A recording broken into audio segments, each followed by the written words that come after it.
Next. Jadi reklamasi itu dia itu dalam Undang-Undang Nomor 27 Tahun 2007 untuk memastikan pemanfaatan lingkungan secara legal dan berkelanjutan. Jika tidak ada regulasi tersebut, maka tentunya dapat adanya perubahan dari ekosistem pesisir, perubahan arus laut, serta kehidupan sosial dan ekonomi. Next. Nah, jadi definisi reklamasi tersendiri menurut Peraturan Presiden Nomor 122 Tahun 2012 tentang reklamasi, yaitu adalah kegiatan untuk meningkatkan manfaat sumber daya alam, sumber daya lahan dari sudut pandang lingkungan dan sosial ekonomi. Next. Nah, jadi dalam bab ini ada 7 bab. Yang pertama adalah bab ketentuan umum, di mana pasal 1 ini menentukan definisi reklamasi dan istilah yang terkait. Ada reklamasi yaitu kegiatan pemurungan pengeringan lahan atau drainase untuk meningkatkan manfaat lahan secara lingkungan dan sosial ekonomi. Yang kedua itu adalah pemurungan yaitu aktivitas yang mempengaruhi kondisi fisik wilayah pesisir. Terus ada yang ketiga itu ada drainase dan pengeringan lahan, yaitu untuk metode untuk perairan menjadi lahan yang kering. Selanjutnya itu ada ekosistem dan bencana pesisir, di mana ini untuk menggaris bawahi dampak lingkungan yang harus dipertimbangkan dalam reklamasi tersebut. Yang terakhir itu kita harus adanya rencana zonasi untuk menentukan arah pemanfaatan wilayah pesisir. Next. Tentunya ini ada pasal kedua, yaitu tentang ruang lingkup peraturan, di mana peraturan pertama itu perencanaan dan pelaksanaan reklamasi. Kedua itu tidak berlakunya untuk di mana reklamasi itu wilayah pelabuhan itu utamanya atau terminal khusus. Terus reklamasi di wilayah itu adanya pertambangan dan eksploitasi minyak atau gas, serta reklamasi dalam kawasan hutan untuk pemulihan lingkungannya. Terakhir, reklamasi itu dilarang di kawasan konservasi dan alur laut, di mana alur laut itu seperti kayak wilayah ekosistem atau arus untuk kapal-kapal yang melewati lautan. Next. Baiklah, selanjutnya bab 2 akan dijelaskan oleh teman saya Selvi. Pada Selvi, silakan. Pada bab 2 itu tentang perencanaan reklamasi. Dalam perencanaan reklamasi ini memuat beberapa pasal. Seperti pada pasal 3 itu ada kewajiban perencanaan reklamasi. Terus di pasal 4 itu memuat tentang penentuan lokasi reklamasi. Next. Lalu pasal 5 itu memuat tentang aspek teknis dalam perencanaan reklamasi. Lalu pasal 6 itu ada memuat tentang hidroceanografi dan geoteknik dalam reklamasi. Next.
2 tahun dan akan diperpanjang 2 tahun lagi.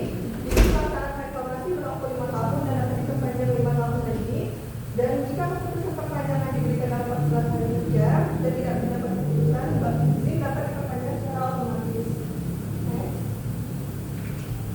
Pada pasal 20, izin reklamasi dapat dicabut jika tidak sesuai dengan perencanaan atau jika izin lingkungan dicabut.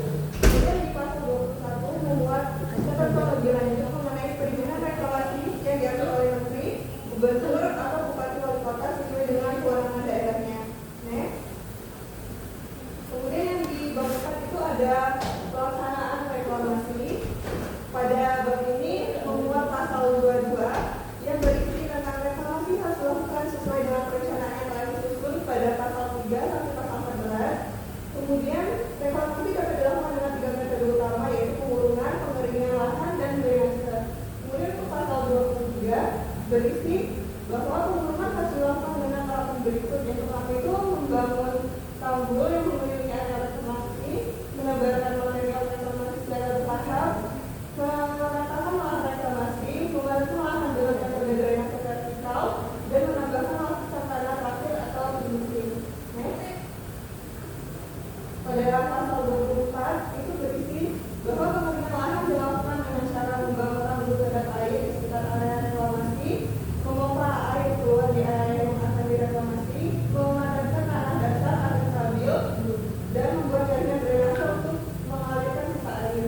Kemudian pada pasal 25 berisi bahwa drainase dalam reklamasi dapat dilakukan dengan membuat sistem pengaliran air dengan atau tanpa pintu air dan memastikan elevasi tanah lebih tinggi dari permukaan air laut agar tidak terjadi genangan.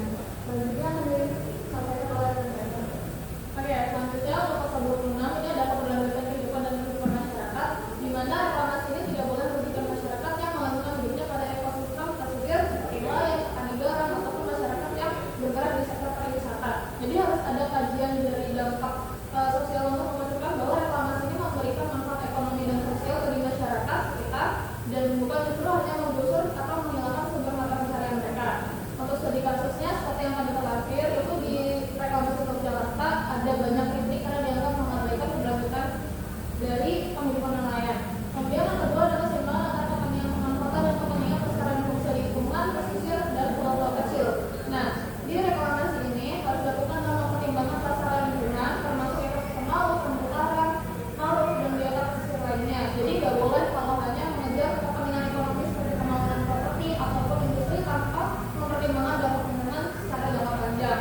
Untuk studi kasusnya bisa dicontoh dari reklamasi di Bali, itu mereka ada pengembangan pariwisata tapi ternyata menyebabkan kerusakan ekosistem. Tapi setelah adanya evaluasi dan kritik, akhirnya mereka merehabilitasi lingkungan dengan cara mengembangkan ekowisata yang berbasis komunitas dan menanam kembali untuk mangrove-nya.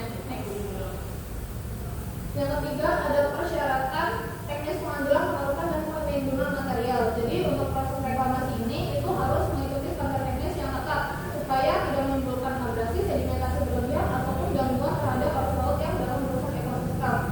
Nah, material yang digunakan itu sendiri itu juga untuk penimbunan itu harus berasal dari sumber yang tidak merusak lingkungan lain. Jadi juga contohnya seperti tidak boleh mengambil pasir secara besar-besaran dari wilayah lain yang bisa menyebabkan kerusakan ekosistem.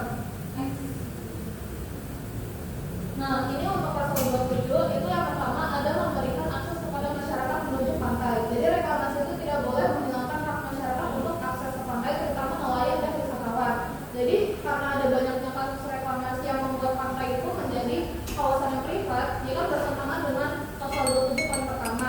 Ini bisa dicontoh dari Singapura. Reklamasi di Singapura itu mereka melakukan relokasi nelayan dengan pendekatan yang lebih terancana. Nah, mereka itu menyediakan pemukiman dengan akses yang baik ke laut, serta memberikan pelatihan bagi mereka-mereka yang mau alih profesi. Terus yang kedua adalah mempertahankan mata pencaharian penduduk sebagai nelayan, membudidaya ikan, dan wisata lautan dan perikanan lainnya. Nah, jadi nelayan, membudidaya ikan, dan pelaku usaha kelautan itu mereka nggak boleh sampai kehilangan sumber kehidupannya akibat reklamasi tersebut. Jadi kalau misalkan ada wilayah yang wilayah penangkapan ikan yang terganggu, itu harus diberikan solusi kayak zona alternatif untuk bantuan teknologi ataupun bantuan teknologi lainnya untuk penangkapan ikan. Di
B, di mana pemerintah Jepang ini memiliki sistem monitoring yang ketat untuk memastikan bahwa reklamasi ini tidak merusak ekosistem laut, di mana materialnya itu juga tidak boleh sampai mengandung gas berbahaya dan beracun.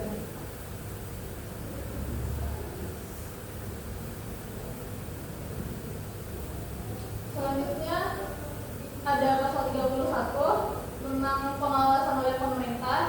Ini kaitannya adalah reklamasi pesisir yang seringkali menjadi berjalan tanpa pengawasan yang ketat, sehingga mereka menimbulkan masalah seperti sedimentasi berlebihan dan pencemaran laut. Selanjutnya masuk ke bab 6. Di bab 6 ini berisi tentang ketentuan pengalihan, di mana dalam pasal 32 itu mengatur tentang permohonan izin lokasi reklamasi dan juga izin pelaksanaan reklamasi yang diajukan sebelum perpres ini ditetapkan diproses sesuai dengan aturan yang lama. Contohnya itu ada di reklamasi Teluk Jakarta. Lalu di pasal 32 ayat 2 itu mengatur tentang izin reklamasi yang telah diterbitkan sebelum perpres ini tetap berlaku sampai jangka waktu izinnya berakhir. Contohnya itu ada di reklamasi Pantai Losari yang terletak di Makassar. Next. Lalu di bab 7 itu berisi tentang ketentuan penutup.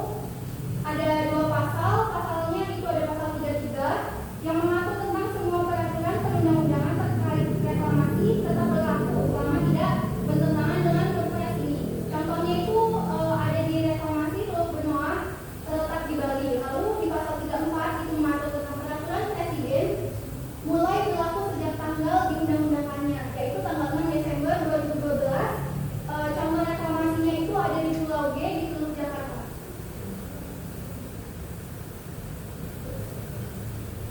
Baiklah, sekian presentasi dari kelompok 3. Kami ucapkan wassalamualaikum warahmatullahi wabarakatuh.